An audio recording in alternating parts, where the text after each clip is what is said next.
now you're on the executive board for college squash as well. And tell us a little bit about what you do there and what the board does in general, because I don't think that many people actually know what it's about. I know, and honestly, I did not know too much about it before Jeannie Blasberg called me to ask me if I'd consider joining the board of directors for college squash. I think, when I was in college squash, there wasn't a governing body. Wendy Bartlett was the president of the women's side, and the college squash as it is formed today really is a recent development, right? It kind of became its own entity in 2017. And so I was really part of not the inaugural board of directors, but one of the first tranches of these board of directors. And it's great. I mean, college squash it's got one employee. It's got David Pullman, who's, the commissioner, and there's a lot to do. I mean, especially after this year,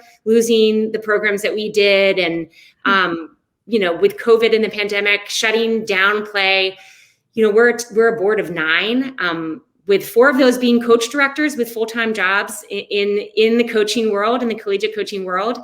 And there's just a lot to do, and a lot that I want to see done. I think we're really focused on diversity efforts. I think college squash has been so insular for so long, and we need new perspectives, new types of people on these governing bodies, young and old and from all over the world. And I recruited you to join. We added 20 people to join our new committees that cover everything from, parents to young alumni to, emerging teams is a big focus, and diversity and inclusion. And I hope it grows. I hope the effort and the enthusiasm that I've heard in my time as a board of director just continues to kind of grow on itself, because there's a lot to do. And I think there's so much potential for college squash. You see what is happening in tennis, right? The recent announcement between, college tennis and professional tennis, joining hands and kind of building community tennis. I think we need to do the same thing with squash. It's such a great sport. I mean, all of my most memorable moments in squash, kind of internationally, for example, going to South Africa, putting quarters in, having the lights go on. I mean, easy, right? It should be a highly accessible sport that's community-based. And I love that college squash has grown so much, because I think it's something that junior squash grows into, and then kind of senior squash and professional squash grows out from. So I love being part of that important 4-year moment in time for a player. It's been great. It's been a lot of fun.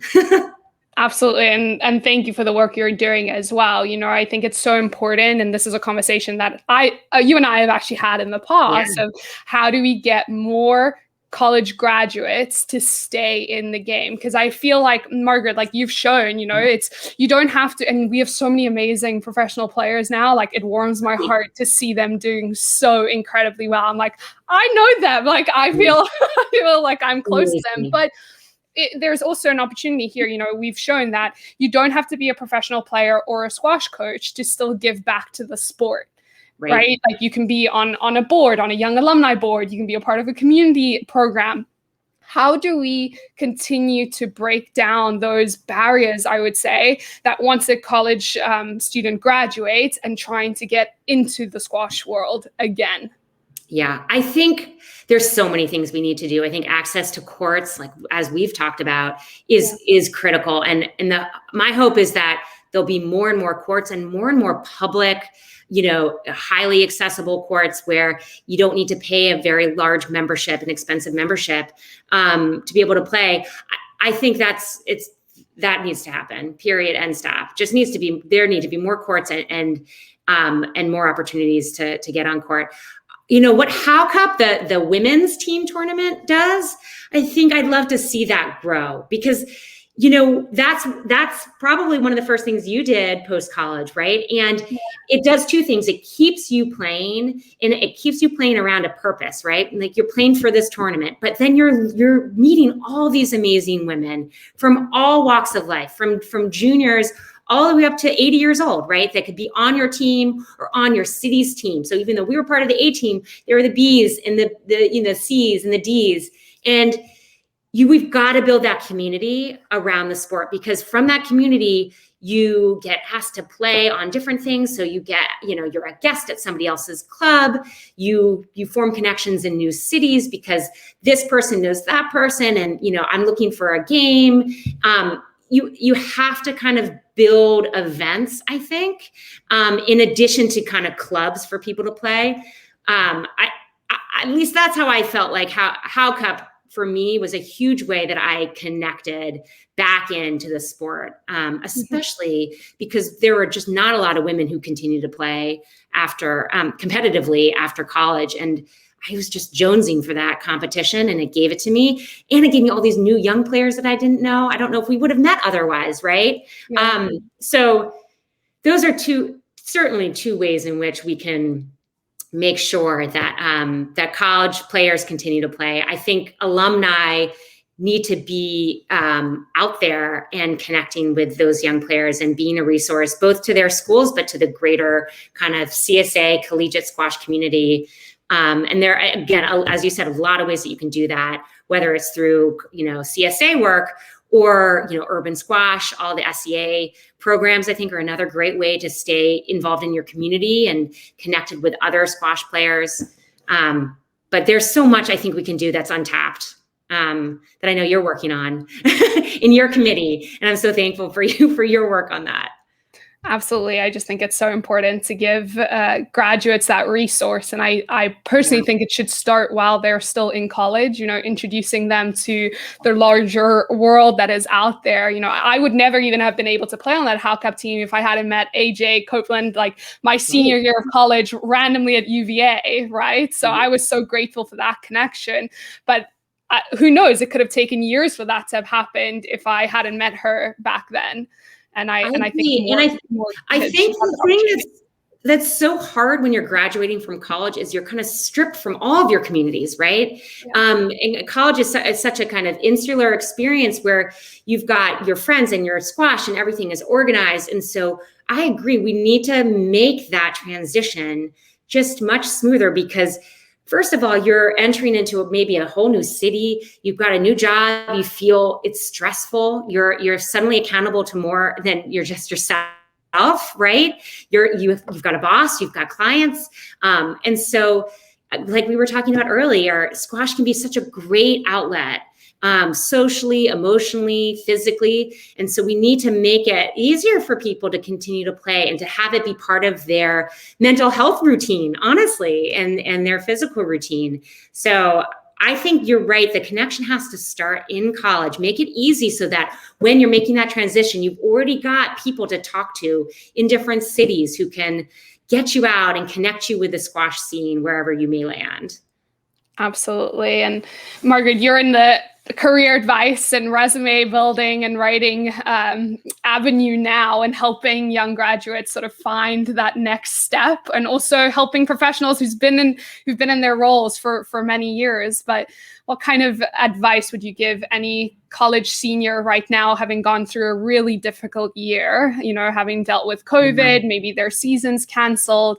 What advice would you give them as they step into the world? It is, I can't even imagine. I think, I was looking through the Harvard roster and how few people are even on it right now because they've had to take years off. And I would say it sounds maybe trite, but I certainly think this is a moment of building resilience.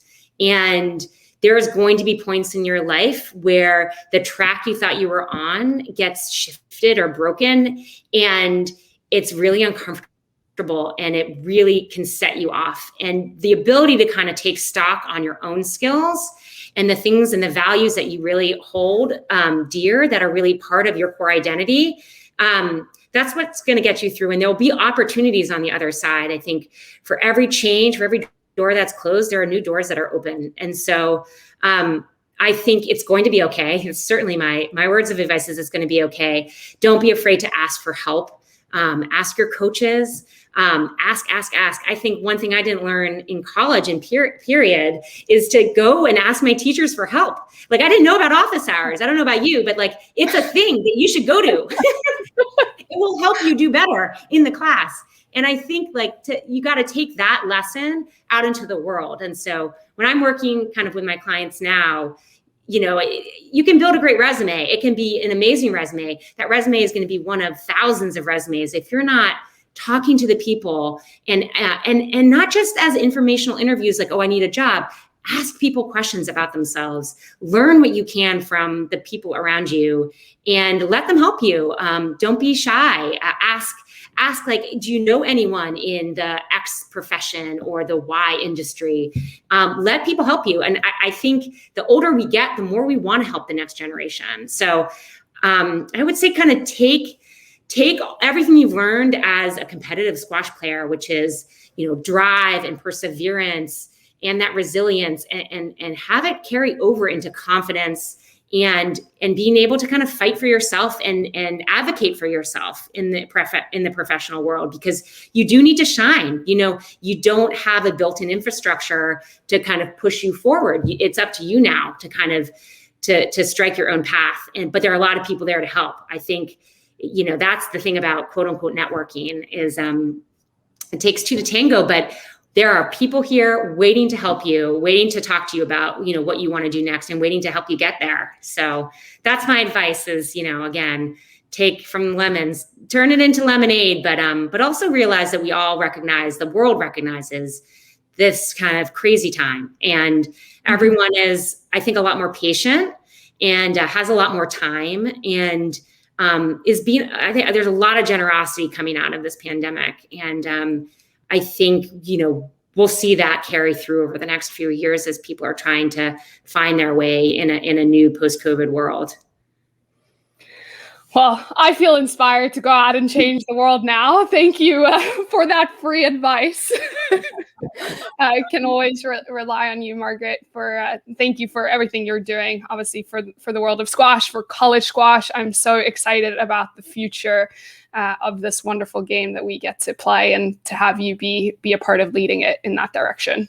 I'm too. I think there's a lot of amazing, exciting things that are going to happen in the next few years. And all I can say is, just everyone lean in where you can, right? Do what you can, donate $50, join a board, join a committee, just stay connected with your alumni group, right? Whatever it is that you can do, stay connected, because it will enrich your life, but there are people out there, just as I said, who need your support and help. So if you're a recent alum, if you've been an alum for a long time and you haven't reconnected, do. And also to all my women players, especially the ones who are competitive players, come back.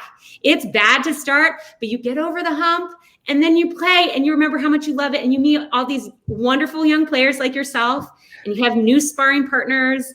And I wish there were more female players. I think that is one of my big drivers in college squash, but also beyond, is just seeing more players out there, women players. Absolutely. And I think the future is bright with the generation that's coming through now. And I'm excited to see the future of squash just continue to evolve and to get more female players competing and playing this lifelong sport. Right. And coaching. Oh, we need all of those great things. I don't know if you listened to Wendy speak from when she received the Lifetime Achievement Award, but yeah. Right, we need to look at those mentors, at those trailblazers in our sport, and grow from that. And I just want to see more people like Wendy Lawrence out there, coaching and motivating a new generation of squash players. Absolutely. Well, thank you, Margaret, for your time. This was so fun. Thanks for having me. Of course, anytime.